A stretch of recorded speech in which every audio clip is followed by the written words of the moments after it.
can't really talk about Saints Row without drawing some clear comparisons to the Grand Theft Auto series, because it's very apparent where Saints Row draws its influences. Initially, the game just looks like a carbon copy of the Grand Theft Auto series. It's a game where you can run around through this crime-infested, fictitious American town, jacking anyone for their car, walking into stores just carrying guns and no one noticing, shooting people wantonly, running people down in the streets, causing all kinds of heinous crime and not really suffering any consequences for it. And it's got a mission-based structure, it's open-ended, so you can pretty much go anywhere, so on and so forth. Saints Row is a game about gang warfare. At the beginning of the game, you're just a nobody in the town of Stillwater, and you very nearly get caught up in the crossfire between several different gangs all having it out. You're rescued by a guy named Julius, who's the leader of the 3rd Street Saints, which is a gang that's trying to basically take back the streets in Stillwater. And that's the premise of the story. You join that gang and you help them take over the rival gang territory and basically stamp out anyone who gets in their way.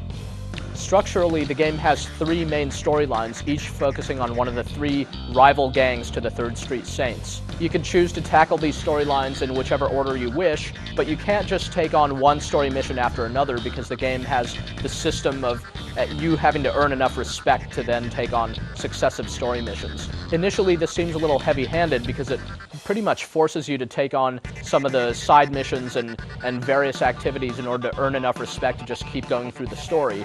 But it turns out that a lot of these side activities are really quite fun in their own right, and this system only just helps you get introduced to the other aspects of play. Throughout the story, you play the role of sort of the silent protagonist. Your character is just there in the scenes, kind of nodding his head. He can look however you want him to look. The game starts off with this very robust character creation system where you could define your character's ethnicity and just, you know, how big or how small he is and so on. And later on, you could even get different types of clothes, which even influence the respect that you gain after each mission. It's nice how the on-foot action and the driving seamlessly blends together.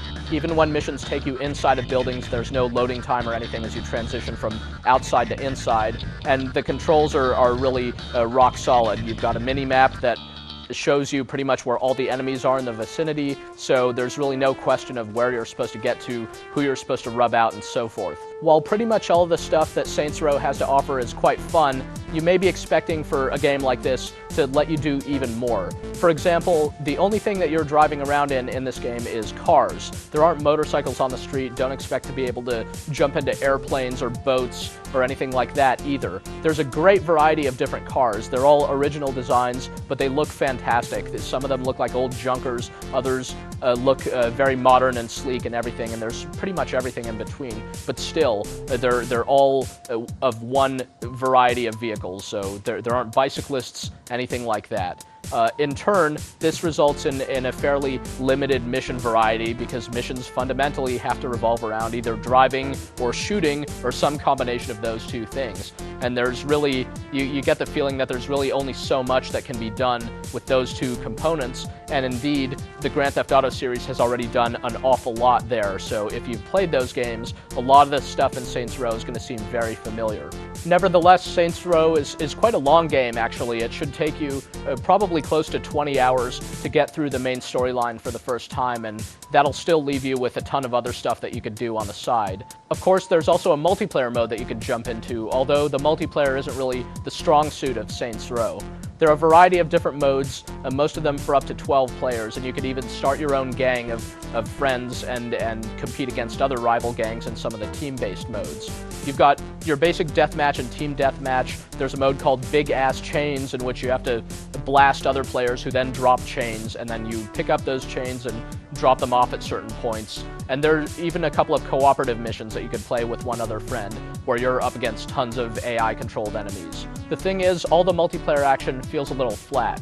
There isn't necessarily good feedback when you're just running and gunning, as you'll sometimes just drop dead seemingly for no reason, and other times you'll just kind of notice your health going down and realize you're getting hit from that. And you might also run into some noticeable lag when playing in some of the larger matches. One of the most obvious differences between Saints Row and the Grand Theft Auto series is just how much more impressive the presentation is in Saints Row, partly just because it's running on the Xbox 360's powerful hardware. While you'll spot some graphical glitches from time to time, overall, this is just a great looking game, and the action sequences in particular are just a lot of fun to watch. The frame rate holds up pretty steadily for the most part, although occasionally when the fur really starts flying, things do bog down a little bit.